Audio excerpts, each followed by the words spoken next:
Bueno, buenas tardes, Arratsaldeon, gracias por haber venido. Esta tarde vamos a estar aquí por lo menos en familia. No sabemos si detrás de la cámara hay mucha gente viéndonos, y escuchándole a Vicky. Hoy tenemos con nosotras a Vicky Hidalgo. Ella es la editora de Minotauro. Vicky quiso dedicarse al mundo del libro desde pequeña, pero fue en la universidad cuando encontró o descubrió el mundo de la edición. Ella estudió Filología Hispánica y Teoría de la Literatura y hizo el máster en la Universidad Autónoma de Barcelona sobre edición, precisamente. Comenzó a trabajar en Ediciones Minotauro en 2006. Y desde entonces lleva trabajando en Minotauro. Minotauro es la editorial de referencia de la ciencia ficción, la fantasía y el terror en español. Y la primera obra que publicó del género fue en 1955, Crónicas Marcianas, de Ray Bradbury. Minotauro, no Vicky.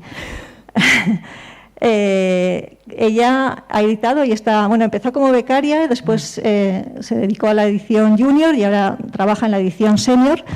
Y entre los autores que edita, que publica, están los dos de los que nos va a hablar hoy, Tolkien y Ursula K. Le Guin.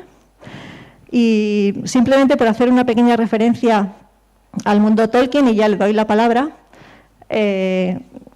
la obra de Tolkien es tan amplia y tan poliédrica que yo creo que es como, es un universo, son muchos universos, no sé muy bien, pero lo cierto es que ha alcanzado tal dimensión cultural que no termina de...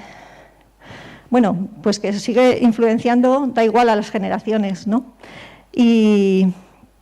Y además esa influencia se ha agrandado en los últimos años, no solo con el cine, sino también con obras de cómic, libros ilustrados, manga, videojuegos, series de Amazon también. Pronto, sí. Sobre El Señor de los Anillos. Un universo, en definitiva, del que el público parece no cansarse nunca. Pero en todo caso, y esta es una frase de la propia Vicky, series, mangas, libros ilustrados, cine, videojuegos, que ejercen de puerta de entrada a un mundo cuyo corazón son los libros. Y esa puerta de entrada es la que hoy abrimos para que ella nos cuente más cosas. Gracias por aceptar nuestra invitación y adelante. Gracias a vosotros, gracias por la presentación, Clara, y gracias a la Biblioteca de Navarra por invitarme. La verdad es que me hace mucha ilusión estar aquí y es un placer poder venir en calidad de editora Minotauro, lo cual me llena de orgullo y satisfacción. Y poder hablar de las dos cosas un poco que mueven parte de mi vida, como son la edición y el mundo de la fantasía. Quiero hablaros de estos dos ejemplos desde el punto de vista editorial, como son Tolkien y Ursula K. Le Guin. Como siempre, Tolkien es un poco el pilar alrededor del cual se mueve Minotauro, y hay mucha más información del proceso de edición, pero creo que Úrsula también es una figura importante, tanto por la influencia que ha ejercido en muchos escritores como por la concepción que tenía de su mundo. Pero antes de esto quería hablaros un poquito también de mí, ¿no? Como vengo a estas charlas en calidad de editora y para hablar del punto de vista editorial de la fantasía, quería que supierais un poco pues cómo acabé yo en esta mesa hoy. Lo que te lleva siempre al mundo de la edición no puede ser otra cosa que el amor por los libros, evidentemente, y el amor por la literatura. Entonces yo vivía pues como niña de los 80 en la típica casa obrera, en la que la Caixa se empeñaba en regalarte libros porque era como el bien cultural y era muy importante que todo el mundo leyera o que por lo menos tuviera libros en casa. La enciclopedia Larousse, pues estas cosas, ¿no? Y mis padres, aunque no leían muchísimo, nunca escatimaron en comprarnos libros. Entonces, la casa siempre estaba llena de libros a los que yo tenía, además, total acceso.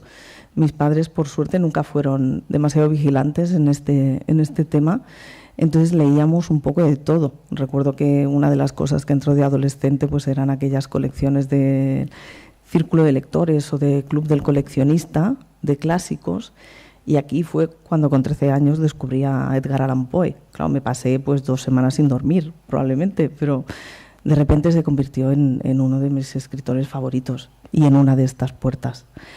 Otra de estas puertas para mí fue la biblioteca.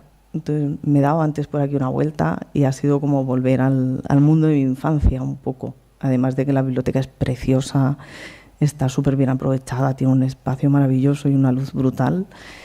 Yo recuerdo estos viajes cuando era adolescente y más pequeña a recorrer las estanterías y a buscar pues, en los iconos que iba encontrando de castillitos y de dragones, a ver qué localizaba por ahí.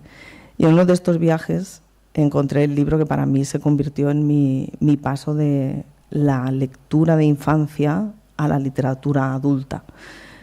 Yo creo siempre que hay un punto, siempre decimos que cuando nos convertimos en lectores adultos, mucha gente pierde este gusto por la fantasía, ¿no? Y que siempre se considera como una cosa de niños o una literatura menor, porque parece que no trata los temas importantes.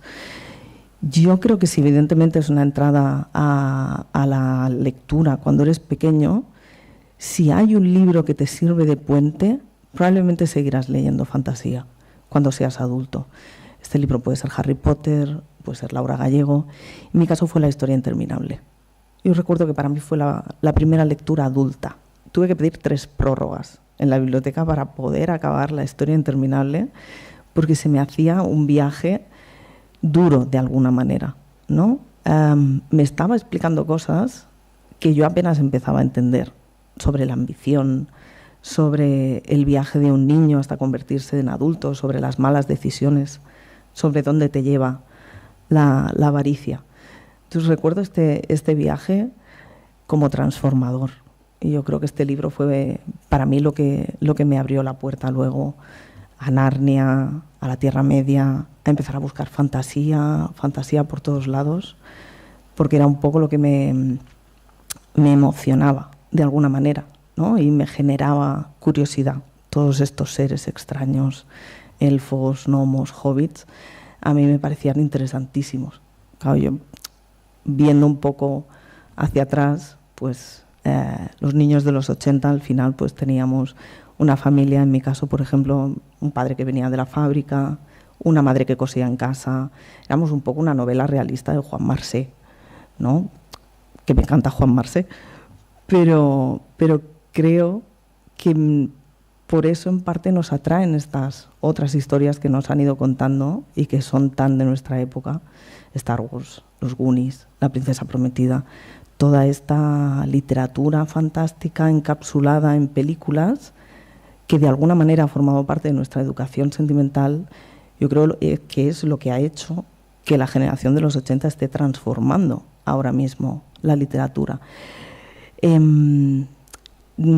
Pensando en este tema, creo que se puede ver claramente cómo hay toda una generación de autores que está cogiendo la fantasía y la está transformando o la está llevando al terreno de la literatura en mayúsculas o con letras grandes, ¿no? Esta que es la literatura en serio, no sé, Javier Calvo o Sofía, este tipo de autores muy literarios, pero que tienen todas estas referencias, y no solo aquí, incluso Michael Chabon tiene este tipo de autores que tienen este bagaje que creo que surge del mismo sitio. Entonces, creo que para mí esto fue como el punto de partida.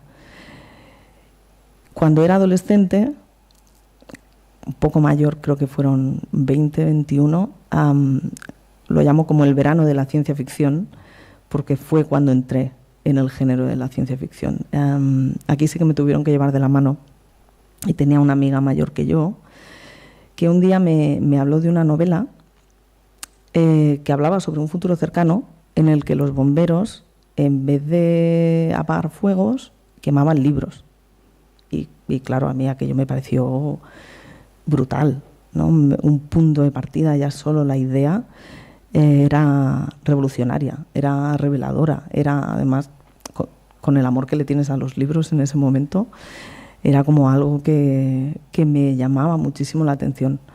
Entonces entré en Fahrenheit y luego entré en Crónicas Marcianas y luego entré en 1984 y entré en Un Mundo Feliz, y poco a poco fui descubriendo cómo la ciencia ficción, a pesar de transcurrir en mundos que no existían o que no eran el mío, era capaz de hablarme directamente al corazón casi, ¿no? Y de establecer un diálogo conmigo y de contarme cosas que me interesaban muchísimo. Y esa fue casi mi formación literaria. Fue el momento en que empecé a leer a Orson Scott Card, a Robert Silverberg, a Theodore Sturgeon, Isaac Asimov. Bueno, los clásicos me encantaban. Y además en Barcelona tenemos la suerte de tener librería Gigamés, que no sé si no habéis pasado y un día os escapáis a Barcelona, echadle un vistazo porque es que es una pasada.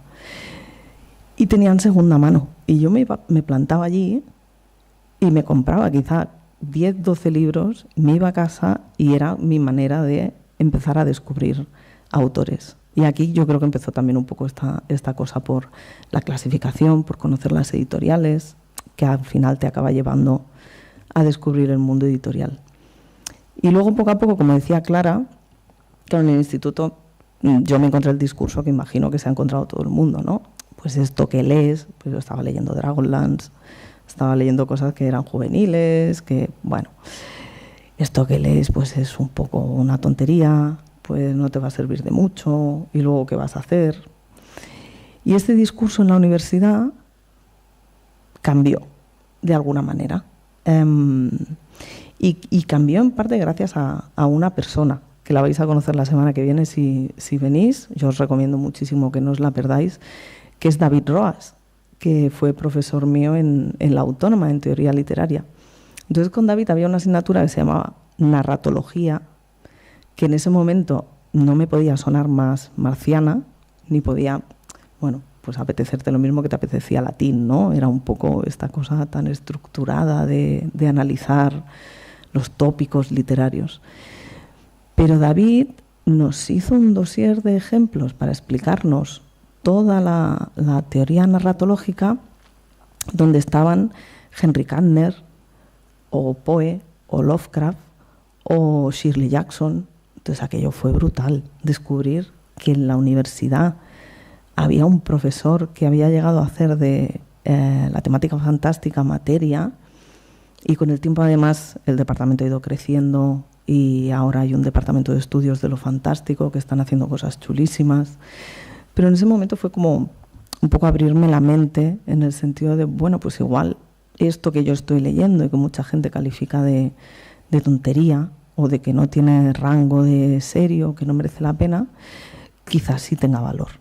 Y fue un poco la manera de, para mí misma más que para los demás, otorgarle una importancia y un valor. Y justo cuando estaba acabando la carrera, yo creo que no quería dejar la universidad porque no sabía qué hacer. Entonces me pasé en el campus pues 8 años saltando de historia, filología hispánica, luego haciendo segundo ciclo de teoría literaria, a ver si por el camino se me ocurría qué podía hacer que no fuera docencia, porque yo no quería ser profesora. Y en ese momento la filología, la salida que tenía era básicamente esta. De hecho, recuerdo profesores preguntándome seriamente qué pensaba hacer si no era dedicarme a la docencia. Y curiosamente, yo lo que no quería hacer era hablar en público. A mí me daba pánico hablar en público, me daba un miedo atroz, que todavía lo tengo.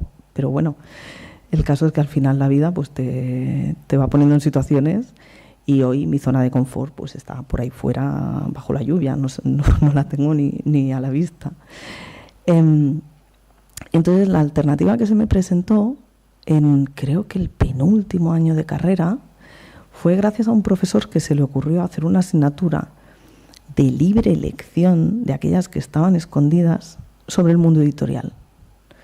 Y fue la manera de tener algo de información sobre qué se hacía en aquel llamado trabajo editorial, que en aquella asignatura iba desde la edición de revistas y periódicos a la edición literaria. Entonces fue un poco la manera de pensar que quizá por allí podía haber un punto de entrada para mí al mercado laboral que no fuera el que estaba esquivando a toda costa.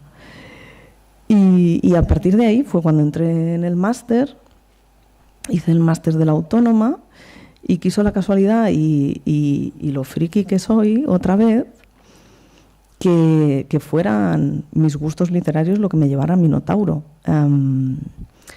Yo recuerdo que fue un día que estaba leyendo el libro de los cráneos de Robert Silverberg antes de entrar a clase, y uno de mis directores de máster me vio leyendo y se paró un ratito a hablar conmigo. Bueno, pues es lo típico, ¿no? Que lees, no es Murakami, no es, no sé, Arturo Pérez Reverte, no es estas cosas tan literarias que leía todo el mundo. Y fue él quien me preguntó si querría hacer unas prácticas de máster en Minotauro. A mí Minotauro en ese momento era Ray Bradbury, era Tolkien, estaba encantadísima. Así que cuando acabó el máster me fui a Minotauro, 2 meses. Y entonces te das cuenta que el mundo de la edición es un poco, o que los másters de edición son un poco como aprender a conducir y la autoescuela, ¿no? Tú vas a la autoescuela, te sacas el carnet y cuando coges el coche por primera vez te das cuenta de que en realidad no sabes conducir.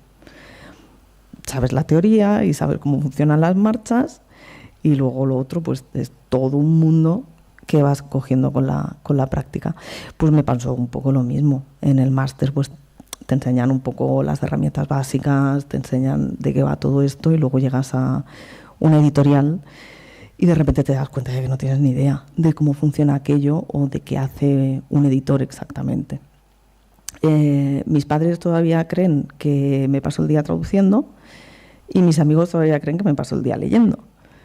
Y no sé vosotros si sabéis exactamente lo que hace un editor o cuál es el trabajo, pero el caso es que es un poco de todo en realidad. Lo que más me sorprendió cuando llegué es que había 1 millón de tareas y de algún modo todas tenían que ver con el trabajo editorial, todas formaban parte de la labor del editor. Ahora mismo nos hemos convertido un poco en gestores de contenido, ¿no?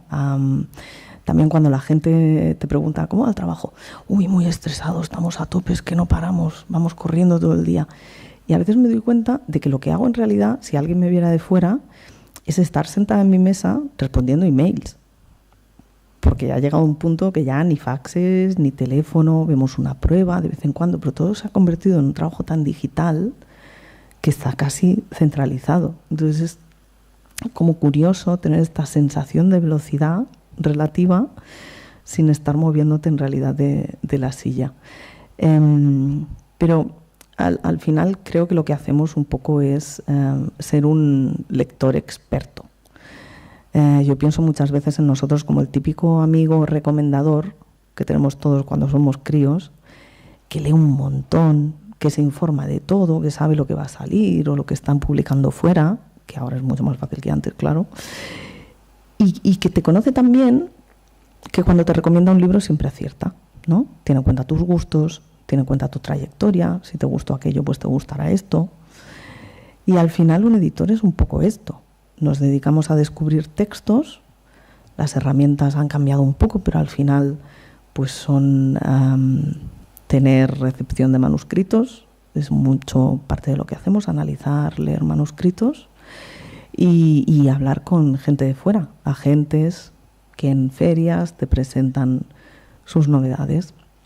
Encuentras cosas que crees que se adaptan al público que tienes o al público incluso que quieres tener, y esta es la manera como abres nuevas líneas, ¿no? Detectas una tendencia, vas a muerte a por ella, luego te la pegas, pero bueno, esto también es parte de la gracia, y te lo traes, y entonces trabajas en presentarlo de la mejor manera posible ante tu público. Esto normalmente genera pues, una traducción, una corrección, y nosotros lo que hacemos es supervisar todo esto, incluso generar pues, los textos de contracubierta o textos de marketing y pensar cómo lo vamos a presentar a nuestro público. creo siempre que es complicado o negativo intentar no dirigirte al público que tienes de manera natural. Y esto se relaciona también mucho con la editorial que somos, ¿no? Es decir, nosotros somos una editorial especializada y de fondo, y sabemos que el lector que tenemos es súper apasionado de lo que lee y que además es un lector experto. Entonces, en este sentido, es muy complicado hacerle llegar algo que tú no te creas primero o hacérselo llegar de otra manera. Entonces, nuestra edición al final está ajustada para este tipo de lector. Es decir, no somos una editorial que se dirija al público que lee bestsellers o incluso que hoy esté leyendo novelas de templarios y mañana esté leyendo novelas de chicas que conectan teléfonos en los años 60. Nuestro lector es súper conocedor del género y tiene súper claro qué es lo que quiere y cómo lo quiere. Entonces, mucha parte de nuestro trabajo en realidad es cuidar que la edición esté a la altura. Esto, en la edición especializada, además, significa que tienes muchas herramientas con las que a lo mejor tienes que funcionar. Es decir, pues una edición de un mundo fantástico puede tener un mapa, o puede tener un glosario, o puede tener este tipo de cosas que a lo mejor en otros casos no son tan habituales. Entonces, mucha parte del trabajo también es estar atento a este tipo de cosas. Y creo también que es muy importante que te guste a ti, porque si no es muy difícil creértelo cuando lo explicas, ¿no? Antes comentábamos con Clara, bueno, yo al final también edito Warhammer, que es una cosa que a lo mejor personalmente pues no es lo que leería en mis ratos libres. Pues de alguna manera consigues establecer un vínculo con lo que estás haciendo e incluso con el lector que lo está leyendo. Nosotros creo que tenemos siempre mucha empatía o intentamos tener mucha empatía con los lectores y ser muy respetuosos y esto forma parte también de entender el género como algo que tiene valor y que merece la pena. Creo que un buen editor tiene que valorar por igual una novela de Warhammer a una novela de Tolkien, en el sentido de que está haciendo un libro que al lector que lo va a recibir le hace la misma ilusión y que para él tiene muchísimo valor. Entonces, en este punto es importante no tener prejuicios en cuanto a lo que editas, creo. Y no sé, pues, para ser editor, pues yo diría también que vocación, obviamente, porque tienes que pasarte un montón de horas mirando cosas y mucha atención al detalle. Creo que tiene que haber una sensibilidad especial, que además no creo que haga falta. En el mundo de la edición tenemos muchos perfiles que no son filólogos o que no vienen de una carrera de letras. Hay muchas personas que vienen de periodismo, de ciencias. Al final da un poco igual, ¿no? Yo creo que el editor lo que tiene que tener es una sensibilidad con el lenguaje y con el texto que está trabajando. Y para mí esto te lo da leer mucho, leer bien y leer de todo. Ser un lector voraz y omnívoro. Creo que no tiene más valor. Al final, sí, lo bueno es que conozcas todo y que leas igual una novela de Star Wars que una novela de Thomas Pynchon o no sé, un Dolores Redondo. Al final, si tienes esta curiosidad por cómo funciona un texto, o por qué teclas pone en marcha o cómo genera este contacto con el lector, creo que te genera curiosidad igualmente. Y más o menos era un poco esto, la parte editorial. Hablábamos también antes de un poco con Martín, el estigma del género, la ciencia ficción, como es muy complicado como defender que te dedicas a esto o incluso que lees esto, ¿no? Que siempre pero bueno, yo creo que todos tenemos casos, ¿no? en este sentido, porque a mí incluso compañeros de la editorial o compañeros del mundo editorial me han dicho, uy, a mí es que esto de la ciencia ficción como que no me no me va demasiado. Creo que estamos cambiando un poco el estigma, y para mí también la labor de un editor de editorial especializada tiene que ser difundir el género y ser capaz de hacer que los lectores se apasionen por él y que lo descubran, ¿no? Y descubran estos mundos secundarios donde pasan todas estas cosas. Yo creo que hay toda una generación que está jugando con el género y que está haciendo géneros mixtos o híbridos, que ya no tienen tan en cuenta si leen fantasía son frikis o si... Creo que también el mundo audiovisual ha hecho mucho por liberar esta imagen y por quitar toda esta parte del estigma. Entonces, bueno, creo que irá cambiando, yo espero, ¿no? Un poco que la generación Harry Potter y toda esta gente poco a poco vaya proponiendo cuál es su visión y su punto de partida, y poco a poco esto vaya cambiando. Pero bueno, supongo que es el deseo que al final tenemos todos, ¿no? Que nos dejen salir del armario, que nos tomen un poco en serio. Si en algún momento tenéis preguntas o queréis ir comentando, yo encantada también de que podamos ir hablando, ¿eh? Lo dejo por aquí. Entonces, bueno, como os decía, os quería explicar un poco cuál fue el proceso editorial de Tolkien, una parte, porque probablemente si lo tuviera que explicar entero, primero tendría que leer muchísimo más y segundo nos pasaríamos aquí pues una semana entera, seguramente.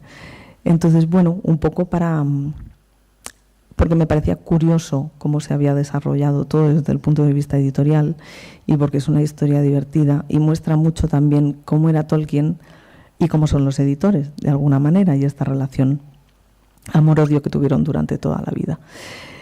Entonces, os cuento un poquito sobre Tolkien, aunque yo creo que si estáis aquí probablemente ya tenéis conocimientos de sobra sobre el autor y habéis leído la obra. Pero para que entendáis un poco desde el punto de vista editorial lo que supone su obra, como decía Clara, que es una cosa que nunca acaba, ¿no? Es un ente que siempre está influyendo y que siempre está en marcha y siempre van saliendo cosas. Lo que pretendía hacer Tolkien un poco era crear una mitología de Gran Bretaña, porque él pensaba que en ese momento no existía, que había mitologías clásicas que representaban los valores de otros países y que Gran Bretaña, aparte de la materia artúrica y cosas más recientes, no la tenía. Sus fuentes de inspiración son los mitos nórdicos, básicamente, lo que le apasionaba cuando era joven, Beowulf o las sagas vikingas, son un poco lo que le influye a la hora de empezar a pensar en estos mitos. Y de hecho empieza a haber material sobre la Tierra Media cuando Tolkien es muy joven. De hecho, cuando están luchando en la Primera Guerra Mundial, entre 1912 y 1913, se empieza a pensar ya y a darle vueltas a esto que luego se llamará el Legendarium, y que empieza un poco con la caída de Gondolin, que curiosamente ni siquiera llegó a publicar en vida, pero es un poco el germen de lo que se convertiría en su mundo después. Tolkien, siendo medievalista y filólogo, además de escritor, empezó curiosamente a desarrollar su mundo por la palabra, que es algo que cuando te pones a analizar la obra de los otros autores, incluso de él, te llama mucho la atención. Porque, luego veremos el caso de Le Guin, en general cuando un autor desarrolla un mundo y hace lo que llamamos ahora world building, que es poner la tramoya y todos los andamios, empieza pensando en qué tipo de personajes tendrá, en la sociología, la religión, la mitología, cómo será su mundo, en qué periodo histórico estará ambientado. Y es muy curioso que Tolkien empezara creando una lengua y a partir de ahí creara, o su imaginación creara, todo lo que vino después para moldarse a esa lengua, para darle a esa lengua todo el background que tenía que tener. Entonces, justamente, la primera obra que conocemos de Tolkien también empieza con una palabra, que es Hobbit. Entonces yo creo que todos conocéis la primera frase del Hobbit, que es aquella: en un agujero en el suelo vivía un hobbit. El caso es que la historia es que Tolkien escribió esta frase sin tener ni idea de lo que era un hobbit en el reverso de un examen que estaba corrigiendo. Y tiempo después empezó a darle vueltas a esto de que tenía que ser un hobbit, ¿no? Entonces él mismo dice: los nombres siempre generan historias en mi mente. Es mejor que averigüe, pensé, cómo son los hobbits. Y así es como iba descubriendo su historia, ¿no? Primero escribía la palabra y poco a poco fue desarrollando el mundo. Fue cuando ya tenía escrito el Hobbit, que el Hobbit en realidad nació como un relato que le contaba a sus hijos. Yo creo que realmente lo que Tolkien estaba intentando era desarrollar lo que luego fue el Silmarillion, y esta era como su obra importante adulta. Pero curiosamente fue el Hobbit lo que acabó en manos de un editor, y fue un proceso totalmente azaroso. Tolkien en realidad intervino poco en este punto.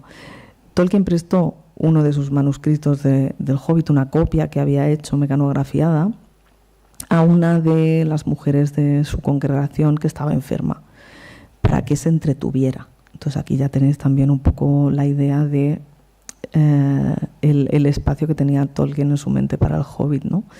Como este cuento o relato de niños. Y esta señora se lo dejó a su vez a una ex estudiante de Oxford, que en ese momento estaba trabajando en Allen & Unwin, que era la editorial que acabó publicando el Hobbit. Entonces este manuscrito acabó en realidad en manos del hijo del editor, que creo que en aquel momento tenía unos 7 años, 9, y fue quien hizo el primer informe de lectura.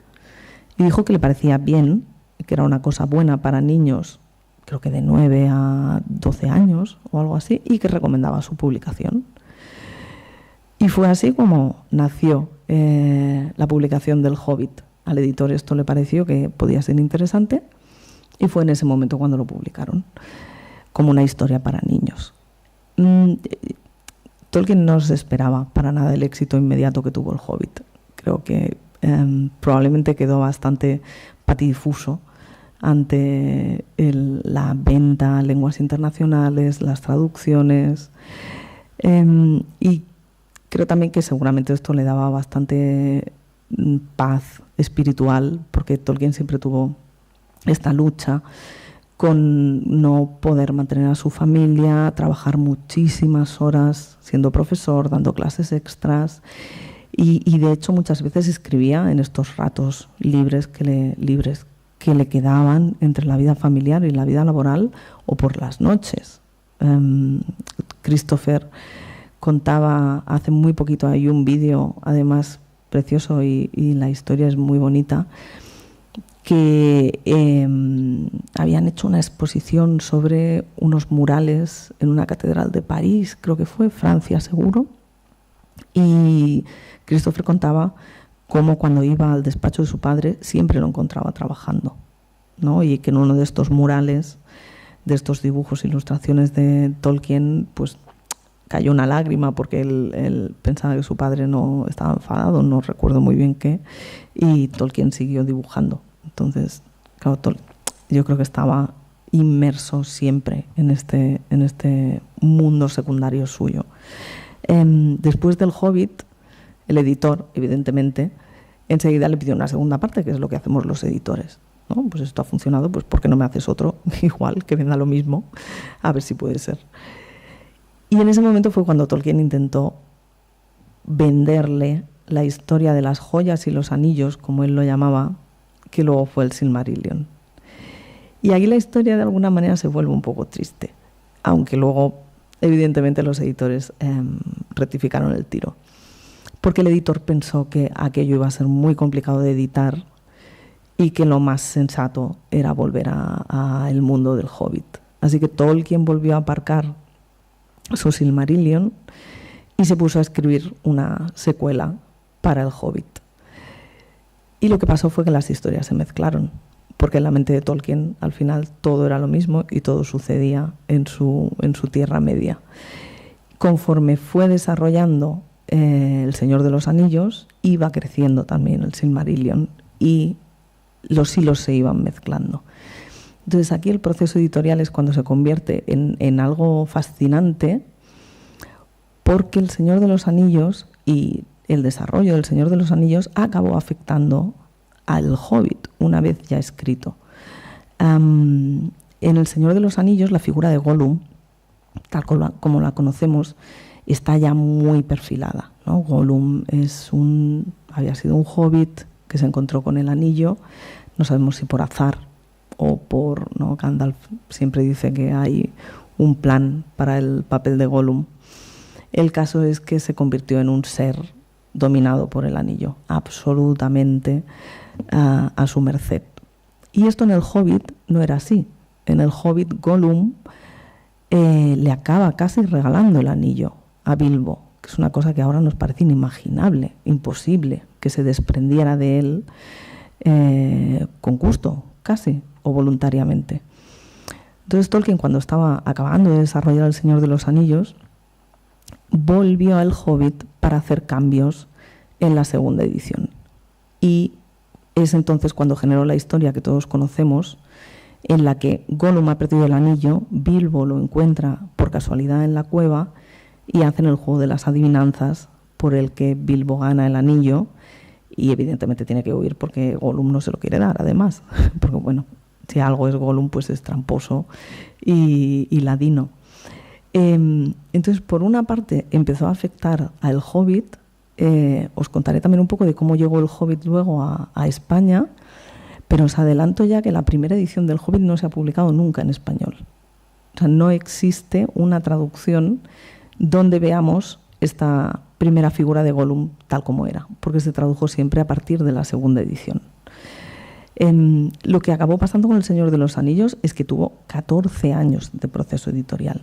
Empezó a desarrollarlo más o menos, me miro la chuleta porque es que luego con los años, 1937, y se acabó publicando en 1954, 17 años. En ese momento, aparte de lo difícil que había sido para Tolkien desarrollar su historia y este corpus orgánico que no para de crecer y de cambiar, hubo también cambios luego en el Silmarillion, hay cambios con Galadriel, creo que cambia de nombre. Bueno, para todo esto, si tenéis mucha curiosidad, es muy interesante leer la historia de la Tierra Media o incluso la caída de Gondolin y Beren y Lúthien, porque hacen como un repaso de los cambios que fue haciendo a medida que avanzaba en el Silmarillion. El caso es que la segunda pata del complejo proceso editorial fueron los editores mismos de Tolkien, quienes, pues queriendo o sin querer, complicaron muchísimo la parte de todo el proceso editorial. Cuando por fin Tolkien entregó El Señor de los Anillos, su editor en Allen & Unwin, que no lo había visto, se encontró con un manuscrito de más de 1000 páginas. Estábamos en la época de la posguerra, en Reino Unido, y no había papel para publicar aquella barbaridad. Entonces lo que hizo el editor fue pedirle a Tolkien que dividiera El Señor de los Anillos. Tolkien había pensado El Señor de los Anillos como un volumen único y contado como una historia única. La división que conocemos es una división artificial hecha por el editor, con esta intención de poder abaratar costes y publicarlo completo. Y Tolkien al principio no quería dividirlo. Decía que no había una división natural. De hecho, decía que el libro, si recordáis, ahora ya para siempre serán 3 libros, pues como las 3 pelis de Peter Jackson. Pero en origen son 6 libros publicados en 3 volúmenes. Entonces Tolkien decía que el libro 3º y 4º en realidad no tenían nada que ver. Y si recordáis la historia, teníamos a Legolas y Aragorn por un lado, y con los Rohirrim, y por otro lado teníamos los hobbits con Gollum. Es gracioso porque algo que en ese momento el autor no quiso hacer, con el tiempo lo ha hecho Martin también en Juego de Tronos, donde tenemos 2 libros que pasa exactamente lo mismo, ¿no? Que hay una división de personajes y que el tiempo es el mismo, pero no son exactamente cronológicos. Pero bueno, Tolkien, intentando ver su obra publicada y seguramente persiguiendo infatigablemente la publicación del Silmarillion, aceptó la división. Tolkien quería también que hubiera ilustraciones a todo color y mapas. Y de hecho había incluso dibujado unos extractos del libro de Mazar Bull, que es el libro que encuentran los personajes cuando van a las minas. Y lo tenía todo ya preparado para poder incluirlo en la edición. Al final no salió el libro de Mazar Bull. Los mapas que él tenía pensados en en negro y rojo, creo que al final se publicaron solo en blanco y negro, e incluso no hubo las mismas láminas. Entonces, sí que se publicó la primera edición con las ilustraciones de Tolkien. Esto sí que se pudo hacer. Y el tema es que hasta hace muy poquito no se recuperó lo que se llama una edición compilativa, completa, como la hubiera querido Tolkien. Así que con El Señor de los Anillos en la calle, encima empieza a haber problemas con la composición del libro. Esto es, cuando imprimimos un libro, esto ha cambiado mucho, pero hay procesos que siguen siendo similares, ¿no? Tenemos lo que llamamos la caja del texto, que en realidad los términos los seguimos aplicando en edición, aunque hemos perdido el referente original. Ahora la caja de texto pues es la caja que vemos en la página dentro de los márgenes. En el momento en que la impresión era más manual y menos industrial, la caja era una caja literal donde se montaban los tipos. Entonces, a partir de esa caja se sacaban unas planchas metálicas con las que se hacía la impresión. El tema con El Señor de los Anillos es que se hicieron correcciones y se pidieron que se guardaran las nuevas planchas. Y uno de los compositores, en vez de guardar las planchas, lo que hizo fue volver a una de las primeras ediciones. Siendo Tolkien, ya imaginaréis que la primera edición variaba de la segunda, y la segunda de la tercera, y la tercera de la cuarta. Con lo cual, el tema es que Tolkien, cada vez que recibía una nueva edición, acababa encontrando erratas nuevas que no estaban en las anteriores, o incluso divergencias de ediciones. Llegó a haber un momento en que la edición inglesa varió de la edición americana, porque los editores eran distintos y cada uno de algún modo iba por su lado, ¿no? Y incluso llegó a pasar que los revisores le corregían, que esto es algo, curiosamente, que incluso nos ha pasado a nosotros. Yo recuerdo cuando estábamos editando Hijos de Húrin, Húrin lleva acento a pesar de ser palabra llana, acabada en pues porque es élfico. Y allí pues nadie se preguntó nada. Pero yo recuerdo que estábamos en una reunión, entonces entró el jefe de producción gritando y diciendo que habían salido las pruebas con un acento mal puesto, que era el de Húrin. Entonces siempre teníamos que ir como con pies de plomo explicándole a la gente, no, mira, esto está bien porque tal, o incluso recuerdo recibir una edición especial, una muestra de una caja donde faltaba el acento, porque los compositores habían pensado que era una errata y lo habían eliminado. Pues entonces ya podéis imaginar el amor que tenía Tolkien hacia editores, compositores, revisores. Entonces Tolkien usaba grafías extrañas para dwarfs o elves en inglés, que evidentemente se pierden en la traducción, y los correctores estaban obsesionados con corregírselas. Así que el pobre se pasó toda la vida intentando tener una edición final o perfecta del Señor de los Anillos. Esto, lo más parecido que tenemos, fue la edición del 50º aniversario de 2004, y ni siquiera esta es perfecta, porque resulta que al entrar con la edición moderna, que utiliza otro tipo de herramientas, se generaron nuevas erratas. Entonces, bueno, esto parece un periodo sin fin y un proceso tremendo. Y entonces ahí me hace mucha gracia porque precisamente Rainer Unwin, que es aquel niño de 9 años que leyó El Hobbit y lo recomendó, cuando era mayor dijo: alcanzar una perfección tipográfica del Señor de los Anillos costaría 3 siglos de correcciones y enmiendas. Bueno, llevamos 80, así que poco a poco quizás sí que lleguemos a esta edición perfecta.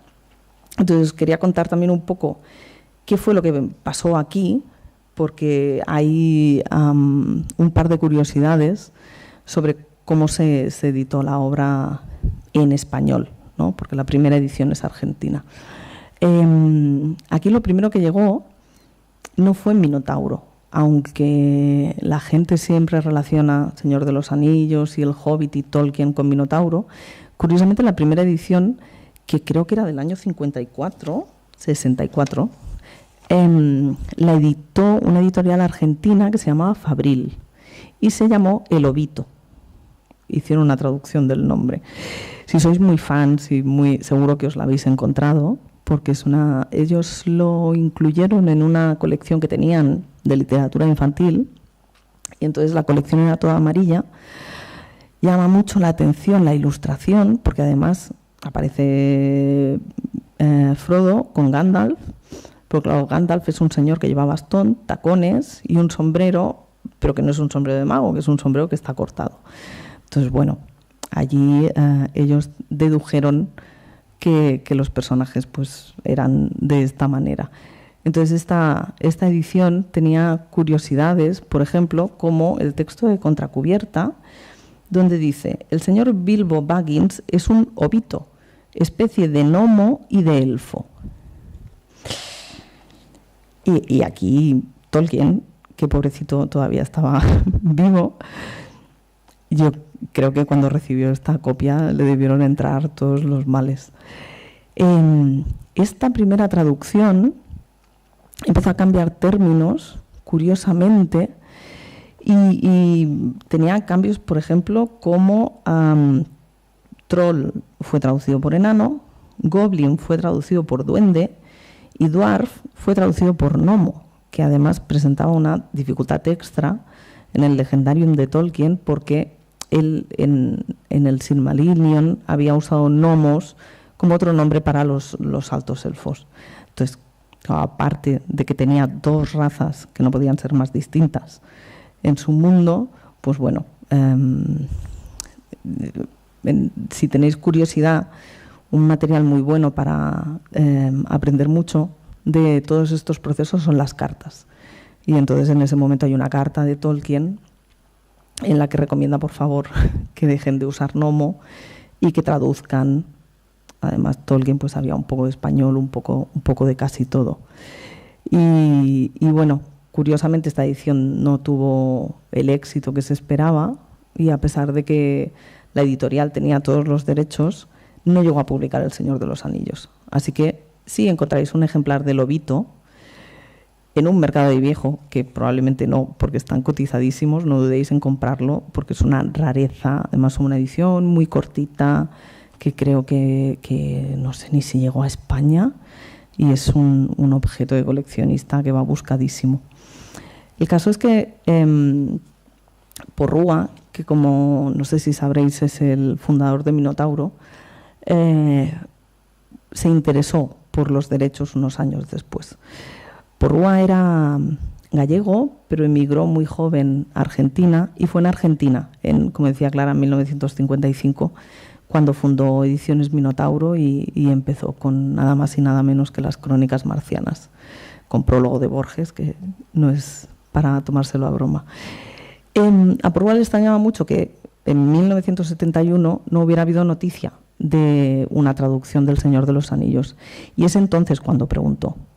Tenía que escribir una carta a un agente sobre otro autor y aprovechó la postdata para preguntar por estos derechos, y recibió una respuesta. Recibió una respuesta al mes, que yo esto cuando lo leía pensaba, madre mía, si ahora no te responden en 3 días y estás ya de los nervios. El mundo de la edición en los 70, claro. Y le recomendaba que hablara con otro agente. Y fue así como se hizo, con los derechos tanto del Hobbit como del Señor de los Anillos, que en realidad fue pura casualidad. Él habla en alguna entrevista, que son muy interesantes también de buscar. Ahí no se trata de bueno o mal editor, es una mezcla de destino y de vocación. Bueno, yo creo que el editor siempre tiene una antena, esto es lo primero, ¿no? Para ver algo que pueda encajar en el catálogo, que sea interesante, a ver esto, quién lo tiene, quién lo lleva. Y luego el destino que te pone delante de algo como El Señor de los Anillos y Tolkien, en un momento en que probablemente estaba a punto de ir a otra editorial. Y entonces se convirtió en el bastión de Minotauro, de algún modo. Y ahí fue cuando empezaron un proceso de edición totalmente distinto del que habían llevado a cabo en Fabril. Hay un montón de información por redes, las cartas, y hay también, es muy interesante, la breve historia sobre la edición del Señor de los Anillos que hay en la edición del 50 aniversario. Pero una de las herramientas que se empezaron a usar después de que Tolkien viera las primeras traducciones, que fueron la sueca y la holandesa, fue una lista de nombres. Tolkien seguramente pensó que no quería que le volviera a pasar lo mismo que con Obito o con Nomo, y lo que hizo fue desarrollar lo que hoy se llama nomenclatura, que era un listado con todos los nombres propios y los topónimos que su editor se encargaba de fotocopiar y enviar diligentemente a cada editor internacional. Es muy interesante ver esa lista porque tiene también el origen de todos los nombres, y esto es uno de los textos que se han venido utilizando desde hace muchísimos años para la traducción. Esto, los mapas, etcétera. Entonces, bueno, yo creo que en la edición de mundos secundarios siempre hay que echar mano un poco de la ayuda que te ofrezcan. En este caso, Tolkien. Creo que el proceso editorial es interesante porque Tolkien estuvo muy presente y era muy consciente de la dificultad de traducir su mundo a otros idiomas. Entonces es esencial la ayuda que prestó no solo en la nomenclatura, sino en todos los textos que dejó y que explicaban un poco el sentido de la obra. Creo que sin esto los editores hubieran estado absolutamente perdidos, y hablábamos también antes con Clara, y evidentemente sin Christopher Tolkien, que era como el editor de su padre y que dedicó toda su vida a llevar a cabo esta tarea. Finalmente fue Christopher Tolkien quien editó el Silmarillion unos años después de la muerte de Tolkien. De algún modo completó la obra. Es una pena que Tolkien no lo viera, pero bueno, ahora sí que podemos disfrutarla, y esto evidentemente es gracias a Christopher. Os quería hablar un poco brevemente, no sé ya ni qué... Si podéis levantar la mano y decir chapa tranquilamente y pasamos a otra cosa. Es muy curioso el caso de Úrsula K. Le Guin, y quería mencionarlo, y sé que Martín te has quedado por esto, para que podamos hablar de Úrsula, porque de alguna manera, teniendo la misma intención, hace un proceso que es absolutamente inverso. Úrsula K. Le Guin era hija de antropólogo y tenía muy presente toda la parte de sociología, había estudiado además literatura romance, medieval europea, y tenía muy claro que la fantasía era un método que habíamos usado desde siempre para contarnos historias, que formaba parte de los mitos y de las leyendas de la Europa medieval, y que era la herramienta principal para contarnos historias unos a otros, ¿no? Que es como el punto básico de lo que nos hace humanos, de alguna manera, ser capaz de establecer relatos con el otro y esta parte de comunicación. Para ella era una escritora de la imaginación. Úrsula K. Le Guin nunca pensó que la imaginación funcionara solo para el ocio o para las épocas en que no tenías nada serio que hacer, sino que la imaginación era la herramienta para analizar el mundo y para hablar de las preocupaciones o incluso para establecer escenarios sobre los que hacer hipótesis. Es muy bonito ver, por ejemplo, cómo defiende esta postura, porque además Úrsula K. Le Guin, cuando era muy mayor, seguía teniendo una energía brutal y maravillosa y siguió trabajando durante mucho tiempo. Entonces, os recomiendo mucho que veáis el discurso que dio cuando le dan el National Book Award, creo que fue, a su carrera. Me parece que tenía ya 80 y tantos, no sé si casi 90 años. Y es increíble ver cómo le da cera a todo el mundo. En 10 minutos va a por el mercado editorial, a por los editores, a por los autores, incluso a por los lectores. O sea, era una tipa que tenía clarísimo dónde estaba su desarrollo de mundo y el valor que tenía. Y trabajó muy duro durante toda su vida para que los editores se la tomaran en serio. De hecho, en este discurso, precisamente, a pesar de que les da un poco de caña también, agradece a los editores que han creído en ella y que han tomado decisiones que evidentemente en su época fueron comprometidas y fueron complicadas, como por ejemplo que Terramar empieza siendo un ciclo de novela juvenil y acaba siendo un ciclo de novela adulta, que era algo que en ese momento no era demasiado popular. Ahora lo llamamos crossover, nos parece súper moderno y es guay, del Paraguay, pero claro, antes o ibas a público infantil, juvenil, y entonces eras un escritor poco serio, o ibas al público adulto y esto de escribir fantasía también era bastante complicado.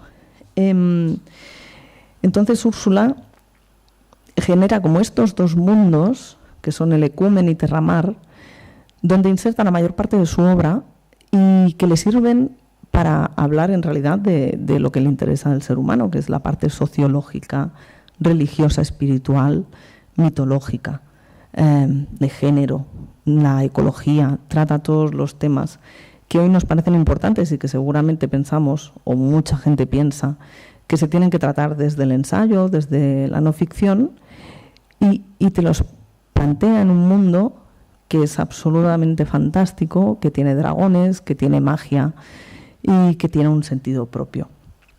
El Ecumen, que es donde más o menos inserta sus novelas de ciencia ficción y su obra de ciencia ficción, empezó también como algo casi azaroso, ¿no?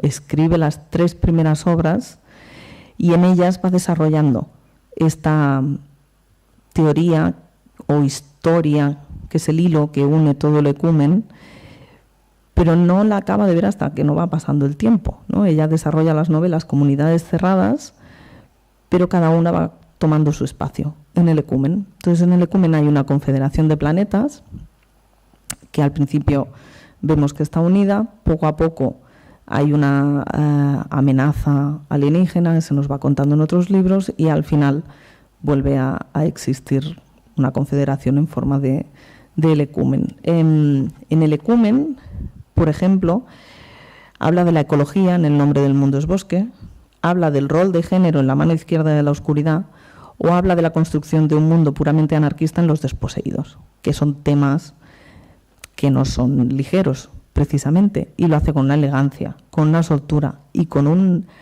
dominio del relato alucinantes. Es muy bonito leer a Úrsula K. Le Guin porque te das cuenta también que estás leyendo toda la mitología previa. La manera que tiene de contar las historias es casi como si te sentaras al fuego hace no sé, 1000 años o 2000 y alguien te estuviera narrando una historia. Y luego, por otra parte, tiene Terramar, que es donde inserta más bien su obra de fantasía. Terramar, además, es curioso ver el proceso porque escribe 2 relatos en 1964 y se va a hacer otras cosas en su vida literaria, ¿no? Entonces es el editor quien, un tiempo después, le dice que quiere que desarrolle una novela de ficción juvenil. Entonces, ella misma, viéndolo en perspectiva, habla de esos relatos como un tanteo, algo más parecido al avistamiento casual por parte de un marinero de un par de islas que al descubrimiento de un nuevo mundo. Y es cuando empieza a Terramar, cuando empieza a descubrir este mundo que no parece haber creado ella, sino que parece estar redescubriendo de alguna manera. Y lo primero que hace Úrsula K. Le Guin es hacer un mapa, hacerse un mapa con todas las islas y todos los nombres de sus islas. Y dice, vi y di nombre a Terramar y a todas sus islas. No sabía casi nada de ellas, pero sabía sus nombres. En el nombre está la magia. Así que sí que hay un punto en común con Tolkien en cuanto a que el nombre tiene poder y que el nombre empieza cosas y es la semilla, de alguna manera. Terramar fueron al final 5 novelas y varios relatos y se puede ver también esta construcción del mundo imaginario. No es quizá tan interesante en el proceso editorial, porque en este caso sí que es cierto que Úrsula tenía una manera de imaginarse su mundo que era mucho más orgánica, o no, en el sentido de que Tolkien tenía muy claro cómo tenía que ser todo, y Úrsula K. Le Guin dejaba que las historias la fueran sorprendiendo. Quería hablar de otras cosas y de repente pues se encontraba que podía ambientar la siguiente novela de Terramar en un punto distinto y descubrir una nueva isla. Y así incluso acabó hablando del género, o acabó incluso siendo una de las escritoras pioneras en fantasía y ciencia ficción que desarrollaron un personaje femenino como eje principal, como protagonista, cosa que no había hecho al principio de la saga, y que sí que es cierto que al final de su vida, en alguna entrevista, algún entrevistador le vino a decir, bueno, quizás no era tan feminista. Y entonces, en ese momento, cuando ella hace una reflexión sobre todo el bagaje cultural que tenía y cómo había oído las historias donde los protagonistas eran hombres. Y en ese momento es cuando ella empieza a pensar en cómo sería una historia protagonizada por mujeres y a desarrollar el personaje de una de las novelas de Terramar, ¿no? Acabé diciendo, era una lectora que leía, amaba y aprendía de los libros que mi cultura me proporcionaba y trataban casi enteramente sobre lo que hacían los hombres. Pero bueno, eso era cierto. Es que no había leído a Jane Austen, Emily Bronte, Charlotte Bronte, Elizabeth Gaskell, George Eliot, Virginia Woolf. Mis escritoras contemporáneas me mostraban el camino. Ya era hora de que aprendiera a escribir sobre y desde mi propio cuerpo, mi propio género, con mi propia voz.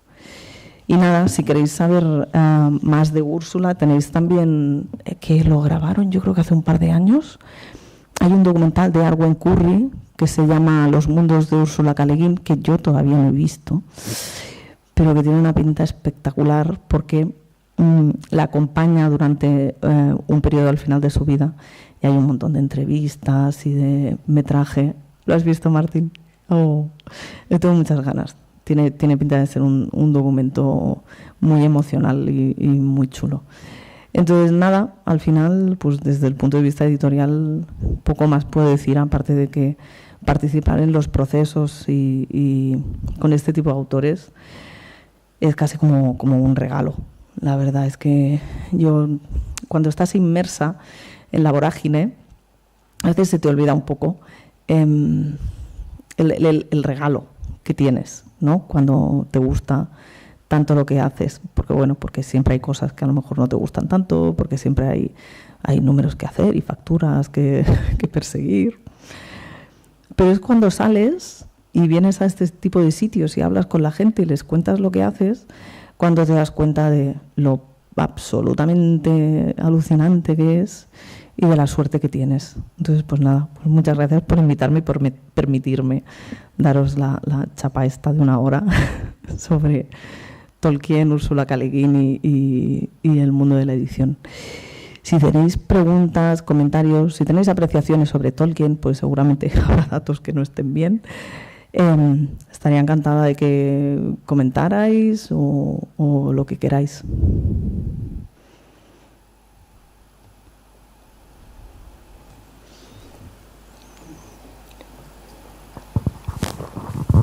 Hola, agradecerte, Vicky, y agradecerle a la Biblioteca Navarra la charla.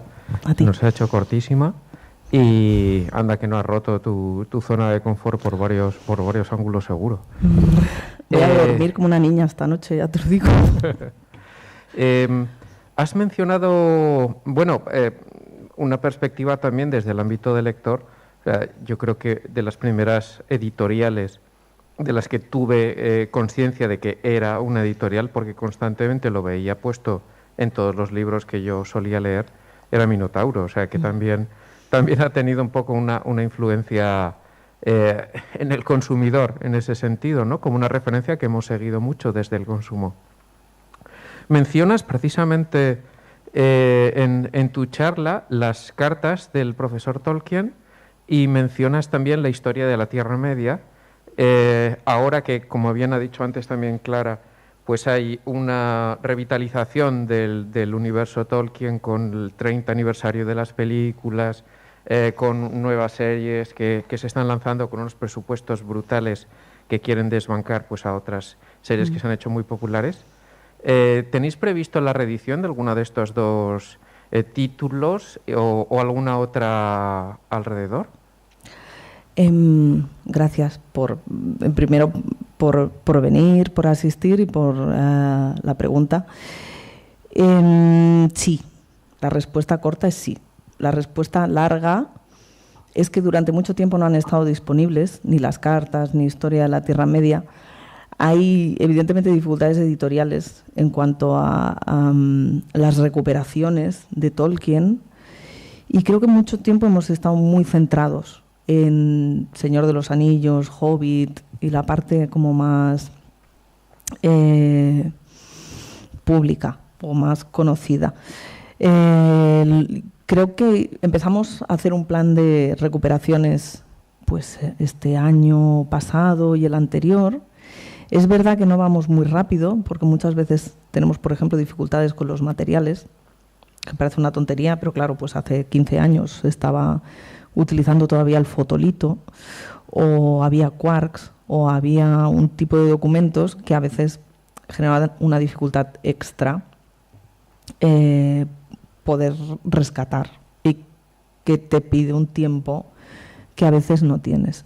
Pero a poco hemos ido rescatando cosas y el plan es continuar. Yo creo personalmente, y creo que todo el equipo de Minotauro lo cree también, que la obra de Tolkien tiene un valor brutal, enorme. Yo creo que debería estudiarse su corpus probablemente en la universidad, y que tienen material como para hacer 1500 tesis sobre un montón de temas. Porque era un escritor que pensó mucho en cómo desarrollar su mundo. Le dedicó mucho esfuerzo y mucho tiempo, y es muy interesante ver dónde llegó. Entonces yo creo que es más enriquecedor. Evidentemente puedes ser un lector que te quedes con El Señor de los Anillos y El Hobbit, lo vas a disfrutar muchísimo, y puede ser suficientemente para ti. Pero creo que la gente que tiene curiosidad por este tipo de cosas necesitan acceder a otro tipo de materiales. Y en ese sentido, Historia de la Tierra Media y cartas te dan una visión desde dentro, es casi un behind the scenes, que te muestra cosas súper curiosas, pues como eso, como si ya las conoces, pues la relación que tenía Tolkien con los editores.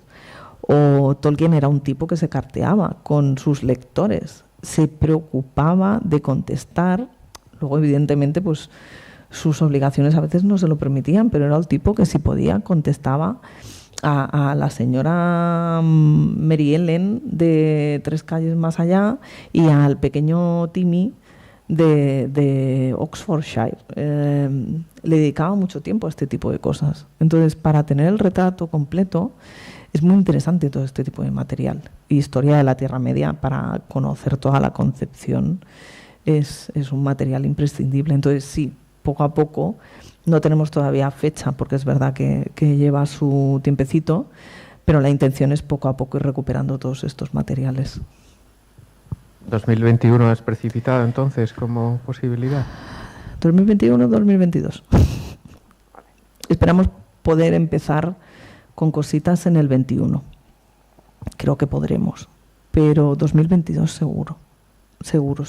Y además el interés por la serie nos da un colchón estupendo. O sea, cosas que a lo mejor hace unos años no se podían hacer porque eran muy complicadas o porque tenías que convencer a mucha gente.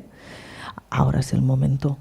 Va a haber un montón de gente que va a entrar ahí, igual que entraron con las películas. Entonces es como el empujón que necesitamos para poder ofrecer todo el catálogo a la gente que quiere más de Tolkien, que hay muchísima. Así que sí, 2021-22. Muchas gracias. A ti.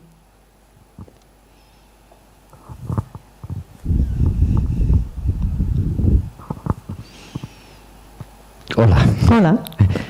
Gracias por la charla. Y te voy a repetir la misma pregunta, me imagino que puñetera para alguien que trabaja en edición. Lo mismo, recuperación de primeras ediciones de los relatos primeros de Úrsula, se contemplan cosas así, cosas que se editaron en colecciones. Yo tengo la idea de colecciones en rústica, no sé si Nebula o alguna cosa así. Intentaremos ir recuperando también la obra de Úrsula. Empezamos también, de hecho, pues yo creo que todo ha sido por las mismas fechas, hace un par de años. Estamos recuperando obras que llevaban mucho tiempo descatalogadas en Minotauro, el relato, el cumpleaños del mundo, todas estas que se habían ido un poco dejando de lado, y la intención es seguir sumando material. No te puedo decir si editaremos todo, porque como con Tolkien, la obra de Úrsula es muy amplia, pero nos encantaría seguir sumando. Además, en los dos casos, y de hecho en el caso de muchos de los clásicos, porque estamos también con William Gibson y con Ray Bradbury y con Philip K. Dick,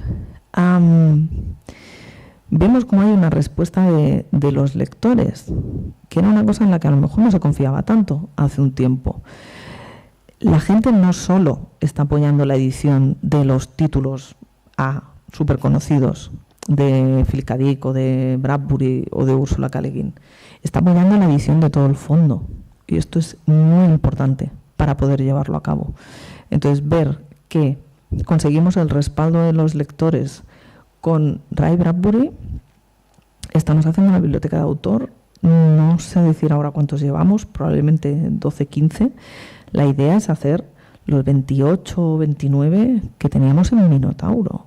Claro, tener 30 títulos de un autor y que la gente los vaya comprando, eso es lo que hace que una editorial de fondo pueda funcionar. Creo también que es un pacto doble con el lector, ¿no? Tú confías en mí y yo confío en ti. Yo te lo ofrezco, y si hay un compromiso de la gente, y es evidente que hay una demanda por este tipo de catálogo, esto nos da mucho margen para hacer muchas cosas. Entonces estamos muy contentos porque si ha funcionado con Bradbury, ha funcionado con Gibson, ha funcionado con Ursula K. Le Guin, es un escenario maravilloso para seguir sumando cosas y para seguir creciendo. Y yo creo que una editorial de fondo, que es al final lo que somos en muchos casos, depende mucho de esto, de su público, y de poder seguir ofreciéndole cosas. Entonces, lo mismo, sí, la intención es seguir sumando títulos y tener una biblioteca Ursula K. Le Guin como se merece, porque es verdad que había muchos títulos que llevaban muchísimo tiempo descatalogados y esto era una pena. Y además hay nuevo público continuamente, ¿no? Lo bonito del clásico, además, es esto. O sea, al final leer bestseller es súper divertido y te encanta y hace que el tiempo te pase volando, pero seguramente no hay algo generacional que vaya pasando de una generación a otra. En cambio, con el clásico de ciencia ficción, que además no está adscrito a ninguna época concreta o no está encorsetado, si es un clásico que sigue estableciendo un diálogo con el lector, las generaciones nuevas lo van a seguir descubriendo. Los chicos de 20 años están descubriendo otra vez Fahrenheit y Crónicas y Desposeídos. Hay una cantidad con Ursula K. Le Guin. Cuando hemos reeditado Lavinia, o en Nada sale el nombre del mundo es bosque también, es increíble ver como un montón de gente que tiene 20 y tantos, que había oído hablar de la autora, pero que en realidad no tenía mucha idea de qué escribía o de quién era, están alucinando con lo que están sacando de ahí. Y además están encontrando respuestas y están encontrando material para su día a día y para sus inquietudes. Entonces, al final, el clásico creo que tiene esta parte tan interesante de que va a estar vivo siempre, espero.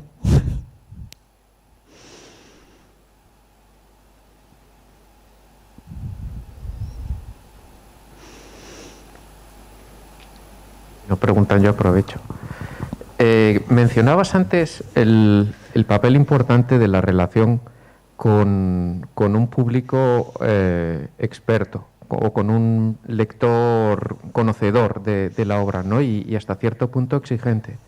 Y cómo ¿Cómo articuláis ese tipo de testar, de tocar, de estar en contacto con ese tipo de lector? ¿Cómo lo hacéis? Muchas veces, por ejemplo, lo que intentamos es añadirle algo al texto, por ejemplo, con prólogos o con estudios, y luego en otros casos que se puede ver como de muchas maneras. Muchos de los traductores con los que trabajamos, por ejemplo, son súper fanáticos del género. Pienso, por ejemplo, en Juan Pascual, que está traduciendo mucho de la obra de Dick y que es fanático de Dick. O David Tejera, que justamente acaba de traducir la Neuromante en una retraducción. Creo que es importante tener traductores que también sean lectores de fantasía, que te respalden, que les guste el género, que sepan lo que están haciendo de alguna manera. Y luego, por otro lado, pues no sé, en el caso de Tolkien, ahora a ver si poco a poco, ahora que estamos más tranquilos, recuperamos, pero por ejemplo, intentamos mantener diálogo con la sociedad Tolkien. En Barcelona tenemos un contacto, vamos hablando, sí que es verdad que igual tenemos que hacerlo más a menudo, pero nos ayudan un montón cuando tenemos dudas con algo. Son los lectores expertos de Tolkien al final, ¿no? Saben mucho más que nosotros, porque se han dedicado a esto, pues llevan al final, pues yo llevo 15 años, el equipo ha ido cambiando de alguna manera, de algún modo son ellos los que tienen todo el histórico. Entonces recurrir a ellos nos va muy bien también saber que están ahí, que son los primeros interesados en que esto salga bien, o en que se reediten cosas, o en que se revisen. Y este tipo de cosas las intentamos tener en cuenta. Y no sé qué más. Creo que tampoco damos como por garantizado. Tenemos en cuenta que el lector va a saber de esto. Intentamos darle un contenido de calidad. Luego tenemos una parte del catálogo que evidentemente sigue la tendencia, porque siempre tienes que generar, si no puedes generar nuevos clásicos o no puedes generar espacio. Pero también en las propuestas que hacemos creemos que hay sitio para ir sumando autores clásicos al catálogo, y que hay un público que está esperándolo y que los compraría y que los leería, que estaría encantado. Igual que cuando hemos recuperado Mathison hemos tenido buena respuesta, etcétera, etcétera. Entonces yo creo que más o menos intentamos también bajar y hablar de tú a tú con los lectores siempre que podemos. Y tenemos en cuenta lo que va llegando, por ejemplo, a redes sociales. A veces se puede hacer más, a veces se puede hacer menos, pero por ejemplo escuchamos todas las propuestas, el equipo de comunicación nos las va pasando continuamente al equipo editorial. Y esto nos va muy bien para tener un pulso de lo que quieren nuestros lectores. Entonces, bueno, a lo mejor en ese momento no se puede hacer, no lo permite el mercado, no lo permite la estructura, pero intentamos tomar nota, siempre. Intentar trabajar también a futuro para que los lectores que llevan toda la vida con nosotros, pues como tú, que Minotauro ha sido una referencia de siempre, puedan reconocerse en el sello pasados 66 años. Intentamos trabajar para que puedan reconocerse dentro de 100 o dentro de, bueno, pues hasta donde haya libro en papel, que imagino que será siempre, en realidad. No sé si te he contestado. Sí, vale. Gracias. Y una curiosidad. En esos años que has mencionado, particularmente las dos personas, las dos grandes autorías, ¿no?, que se han tratado hoy, y en general, ¿qué relación tuvieron y qué relación tuvo Minotauro con la censura durante la dictadura española? Ostras, pues no sé si tuvo mucha relación con la censura durante la dictadura. Quiero decir... ¿Si le afectó? Sí, ¿alguna de estas obras míticas o de referencia estuvieron prohibidas o vetadas? No tengo noticia.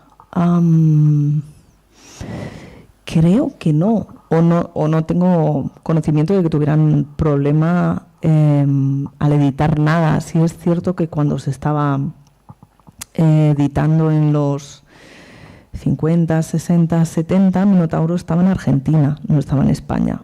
Llegaban libros a España, pues seguramente de una forma mucho más tangencial que como se hizo a partir de los 80, que creo que fue cuando Minotauro y Paco Porrúa volvieron. Sí que hay anécdotas curiosas, pero creo que son más hacia lo que pasaba en el otro lado del charco. Como por ejemplo que Paco cuando vino se trajo el equipo y yo todavía conocí a gente que había trabajado en el Minotauro argentino, como Raquel Fosalva o Aníbal Leal. Entonces Raquel sí que me contaba, esto era bonito haber podido estar ahí, haber conocido, aparte de la memoria histórica, ¿no? Esto es lo que al final hace que una editorial tenga personalidad y no sea pues un sello más que le pones al libro y que podría ser cualquier otro.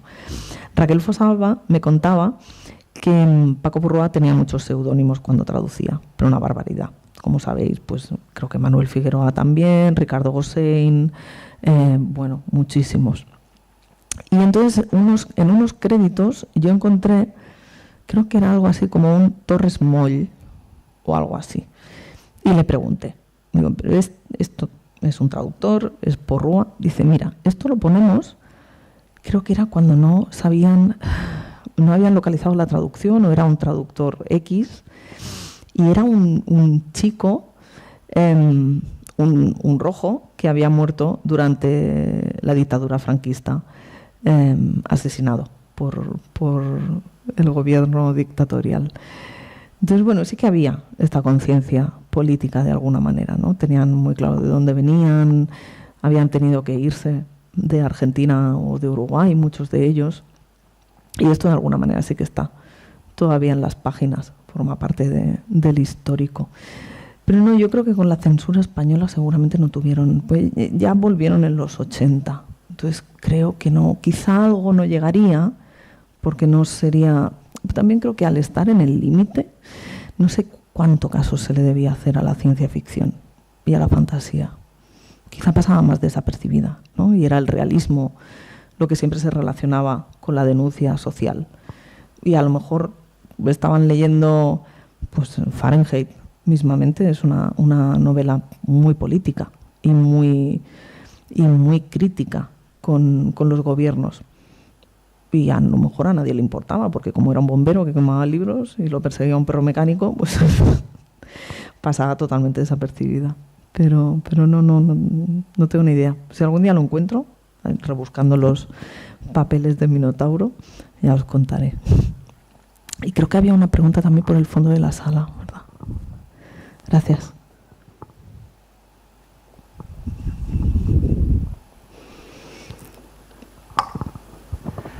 Hola, gracias. A ti. Hablábamos de reediciones con respecto a Tolkien, planificadas, del contacto con la sociedad Tolkien, con lectores, las redes sociales y de que los lectores, en concreto de Tolkien, pues son exigentes hasta, bueno, hasta la extenuación seguramente. Yo me preguntaba si en estas reediciones se piensa hacer correcciones también con respecto a errores muy conocidos, tanto de traducción como bueno, de otro tipo. ¿Se ha pensado? En concreto con El Señor de los Anillos, por ejemplo, que yo creo que es igual. Lo que yo he visto en redes de erratas, y vas leyendo, releyendo el texto, te das cuenta que hay pues muchas cosas que igual se podrían corregir, ¿no? Uh-huh. Sí. Tenemos un listado de cosas que están pendientes desde hace la tira de tiempo. De hecho, es una de estas cosas que la Sociedad Tolkien, los chicos que están en Barcelona, nos han ofrecido un montón de veces y que todavía no se ha podido hacer, pero la intención es incorporarlas. Luego, yo estoy aterrorizada cuando nos toque ponernos a hacer esto, porque siempre pienso que edición de Tolkien es como hacer neurocirugía, que tú tocas una cosa aquí y que a lo mejor de repente te empieza a fallar la mano allá, porque el corpus es tan brutal que a ver cómo lo hacemos, pero la intención es que sí. Recuerdo, por ejemplo, en En la edición que nosotros hicimos del 60 aniversario, que sigue la del 50, que es esta en estuche, 3 volúmenes con la guía de lectura, nos habían vuelto a recordar, y estas son las cosas del editor, ¿no?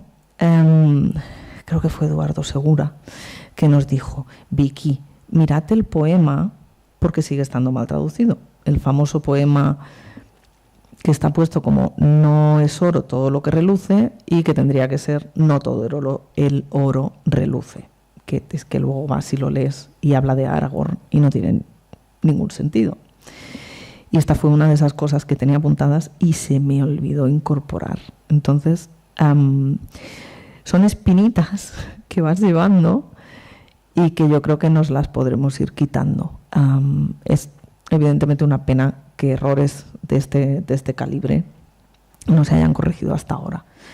Yo recuerdo, por ejemplo, cada vez que alguien habla de las ediciones de Stephen King, y siempre se dice mucho aquello de que están muy mal traducidas, están fatal, y con la pasta que dan no entiendo cómo no se han puesto a retraducirlas o arreglarlas. Y se me cae la cara de vergüenza, porque claro, Tolkien tiene un poco, es un poco el mismo caso. Es un poco como subir el monte del destino, pero creo que como Frodo, alguien tiene que llevar el anillo y al final nos va a tocar y sí, lo haremos. Habrá que ver qué introducimos y cómo lo hacemos y hacerlo con mucho cuidado. Es curioso porque luego, hablando con otros editores, hablando con un editor francés que no edita El Señor de los Anillos, nos contaba que en Francia lo habían retraducido, porque creo que había habido un cambio de editor. Y una de las preguntas interesantes es que ¿qué haces con los nombres? Porque a pesar de haber la nomenclatura, que esto es una pregunta que yo me hago como editora, yo no creo que se la haga nadie más, pero los nombres son propiedad del traductor, en teoría, como toda la traducción, ¿no? Cuando tú haces, igual que en el caso de Harry Potter, pues yo creo que los nombres formarán parte de la traducción y serán propiedad, pues en castellano creo que era Gemma, no recuerdo, Gemma Vila, y en castellano no sé quién es. Entonces, una de estas preguntas es ¿qué haces entonces con los nombres? Y esto es imposible que lo puedas tocar, porque nadie va a aceptar una traducción donde Bárbol se llame de otra manera, o pues Bolsón, o tantos otros nombres que son lo que llamamos nombres parlantes porque tienen un sentido, un significado. Entonces, en Francia retradujeron, no tengo ni idea de qué hicieron con los nombres, probablemente los tuvieron que cambiar, y la gente sigue leyendo la traducción antigua. Entonces, está tan integrada el tono y la traducción en el imaginario popular, en cómo la gente ha recibido el libro, que también te tienes que hacer muchas preguntas cuando afrontas una tarea de este calibre. Pero sí, yo creo que hay revisiones y correcciones que es que hay que introducir para, pues lo que decíamos igual antes, ¿no? Si va a haber el empuje de la serie y tenemos la oportunidad, es el momento de hacer esto, es ahora o nunca. Es que no, ahora se nos va a permitir poder afrontarlo. Entonces sí, la intención es que sí. Os iremos contando. En redes sociales vamos poniendo las novedades. Intentamos trabajar deprisa, pero a veces no se puede. Pues eso, ¿no? Velocidad relativa. Estamos todos sentados en las sillas, pero por más que puedas es que tampoco puedes correr más. Pero bueno, os iremos contando y espero que haya novedades muy pronto. Muchas gracias. A ti.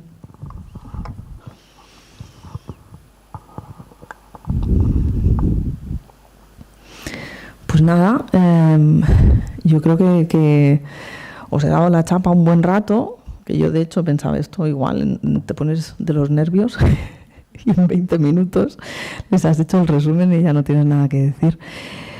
Ha sido genial poder charlar un rato también. Me alegro mucho de que hayáis venido, me alegro mucho de que hayáis participado y hayáis hecho preguntas. Espero que os haya interesado. Y nada, cualquier cosa, duda que tengáis, pues estamos en redes sociales. Y un placer estar aquí. Muchas gracias al equipo de la biblioteca porque me ha encantado venir y porque además habéis conseguido que haga un check en una de mis casillas que es: me aterroriza dar una charla, no sabré qué decir, la gente sabrá más que yo, que esto ahora se llama el síndrome de la impostora, para que toméis nota también. Y me lo he pasado genial, que creo que al final es lo importante. Así que muchísimas gracias a todos y muchas gracias por venir.